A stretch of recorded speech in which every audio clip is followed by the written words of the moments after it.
నమస్కారం సార్. నమస్తే అండి. సార్ 'రవితేజ' గారి 'ఇరుముడి' ఇంకొన్ని 2 రోజుల్లో రిలీజ్ అయితే కావడానికి సిద్ధమైపోయింది. అయితే సెన్సార్ రివ్యూ వచ్చినట్టుగా మనకు తెలుస్తుంది సార్. మరి సెన్సార్ సభ్యులు చూసి ఏ రకమైన అభిప్రాయాలను పంచుకున్నారు? సెన్సార్ రిపోర్ట్ ఎలా ఉంది? మరి ఈ సినిమా 'రవితేజ' గారి కెరీర్‌లో ఎటువంటి విజయాన్ని సాధించే అవకాశం ఉంది సార్? అంటే 'ఇరుముడి' అనేది జస్ట్ ఒక లేయర్‌గా ఈ భక్తి అనేది ఉంటుంది తప్ప భక్తి రస చిత్రమేమీ కాదిది. హ్మ్. అంటే ఒక భక్తుడి జీవితంలో ఉండేటువంటి అన్ని డైమెన్షన్స్‌ని చూపించేటువంటి సినిమా. హ్మ్. భక్తి అనేది ఒక లేయర్‌గా ఉంటుంది. ఇతర అంశాలు అనేకం ఉంటాయి జీవితంలో. అతనికి ఒక కుటుంబం ఉంటుంది. ఆ కుటుంబానికి సమాజంతో ఒక కనెక్టివిటీ ఉంటుంది. సమాజం ఆ కుటుంబంతో ఎలా వ్యవహరిస్తుంది?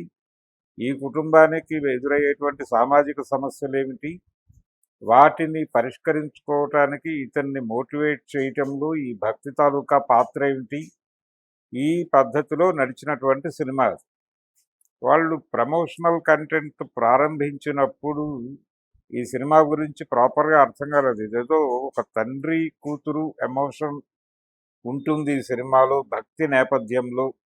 'రవితేజ' ఏమిటి ఇలాంటి కథ ఎంచుకున్నాడు అని చాలామంది అనుకున్నారు గానీ, ఆ తర్వాత రోజుల్లో నెమ్మదిగా శివ నిర్వాణ చెప్పుకుంటూ వెళ్ళాడు. ఇది కేవలం భక్తి రస చిత్రం కాదు. భక్తి అనేది ఒక లేయర్‌గా ఉంటుంది అని. అయితే టైటిల్ అలా పెట్టడము, తర్వాత ఇందులో 'మల్లెపూల పల్లకి' అనేది ఒక పాట. అది డప్పు సీనుతోనే పాడించారు. అవును. ఆ పాట రికార్డుగా విన్నప్పుడంత ఎమోషన్ కనిపించలేదు అని జనాలన్నారు కానీ, హ్మ్. థియేటర్‌లో ఆ పాట తాలూకా విజువలైజేషన్ ద్వారా ఎన్హాన్స్‌మెంట్ అది థియేటర్‌ని మూవ్ చేసే పాటగా ఉంది అనేది రిపోర్ట్. హ్మ్. దీనికి రీజన్ ఏంటంటే ఆయనే చెప్పుకున్నట్టుగా ఆయన ఏజ్ ఫ్యాక్టర్ 15 ఏళ్ల క్రితం పాడిన టైంలో ఉండేటువంటి దీనికి ఇప్పుడు 60 ఏళ్ళు దాటిన ఆయనకి ఇప్పుడు పాడుతున్న దీనికి తేడా ఉంటుంది. కానీ విజువల్ ఎన్హాన్స్‌మెంట్ వచ్చేసిన తర్వాత థియేట్రికల్‌గా పాట జనాలను విపరీతంగా మూవ్ చేస్తుంది అన్నాడాయన. అది జరిగింది అనేది జనాల ఫీలింగ్. హ్మ్. కాబట్టి దీనికి ఓవర్‌సీస్ నుంచి కూడా రెస్పాన్స్ బానే ఉంది. టికెట్లు బానే తెగుతున్నాయి. ఇక్కడ సెన్సార్ యూ/ఏ ఇచ్చారు. అంటే కొంత వయలెన్స్ కూడా ఉంది సినిమాలో.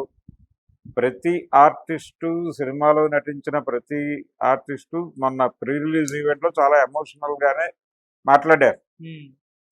ఈ సందర్భంగా కొంచెం ఒక ఓవర్ స్టేట్మెంట్ లెవెల్‌కి అజయ్ ఘోష్ లాంటి వాడు అవును. వెళ్ళాడు. కానీ అది కూడా ఒక ఎమోషనే. అది కూడా ఒక ఎమోషనే. కాబట్టి ఆ స్థాయి ఎమోషనలైజ్ చేసింది ఆర్టిస్టులని సినిమా అంటే న్యాచురల్‌గా థియేటర్‌లో ఆడియన్స్ కూడా ఆ సినిమాతో ట్రావెల్ అవుతారు. జనరల్‌గా ఒక లైఫ్‌లో ఉండేటువంటి అనేక సమస్యలు ఒక ఏరియాలో లొకేట్ చేశారు కథని. అటు విలేజ్ కాదు, అటు టౌను కానీ ఒక ఏరియాలో లొకేట్ చేశారు కథని.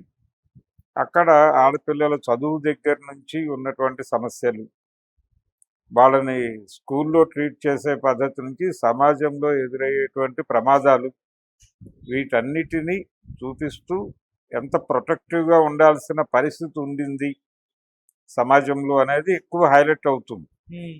అంటే ఈ భక్తి లేయర్‌కి ఈ ఎమోషన్‌ని అటువైపు ట్రాన్స్‌ఫర్ చేయటం. ఈ పవిత్రత, భక్తిలో ఉండేటువంటి ఈ పవిత్రతని సమాజం వైపు మళ్ళిస్తే ఎలా ఉంటుంది అనే యాంగిల్ ఏదో తీసుకున్నాడు ఆ శివ నిర్వాణ. హ్మ్. అది వర్కౌట్ అయ్యే లైనే. కాకపోతే అది ఎక్కడా కూడా ఉన్మాదంగా మారటం అనేది జరగకూడదు.